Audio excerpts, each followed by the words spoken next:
Hi, mga Mima. Makaon kita.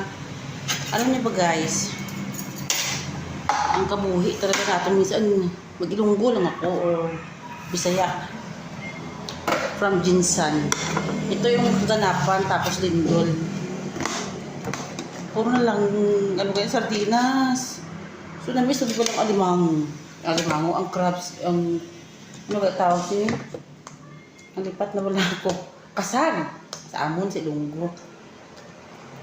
So, pabakal ako din sa bahay ko kay nagabaligya sa Sudan. Pabakal ako sa isa ka burtuhan for 1 week tamo Sudan. Pabakal ako siya sa Pasayan. Kung lubos-lubos lang sa laswang. Mga bisa na 4 na kabilog. Basta gulay lang. Yan. Tapos mga, basta presta lang. Diba? So, happy kita po sa ako nakaon. Sa 2 weeks na sardinas, masudan. Dinadid ako sa ako nga, ano gano'n. Dinadid ako sa pagkaon niya nga mini guys, nang ginhalo-halo ko sa mga may pasag, may pasayan, may duha ka biglog nga ginulot nga bangrot. Pwede na yun. Thank you Lord.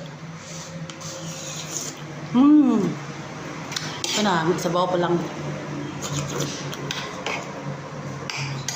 Kaya naman, lahat kita biktima sa mga natawag ng nature disaster, hindi mo na maiwasan.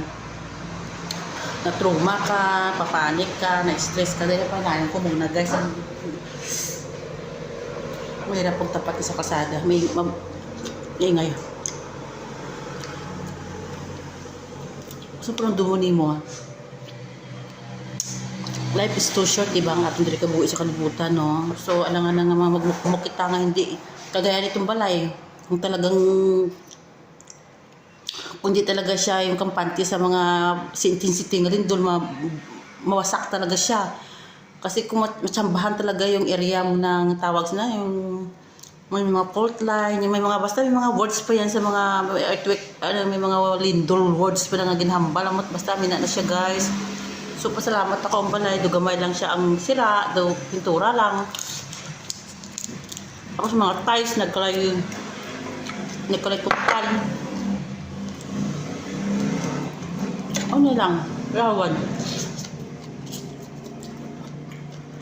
Hindi na kayo matulugan. Hala, nagilang lindol-lindol, gabi-gabi, naging na oras-oras. Hindi ko maintindihan. Doon, minanamang almusal, minanamang good night, morning. So, swerte na lang pag hindi siya malakas. Kung malakas, takbo na naman. Stay calm lang talaga kami, guys. Pamuyo na lang talaga.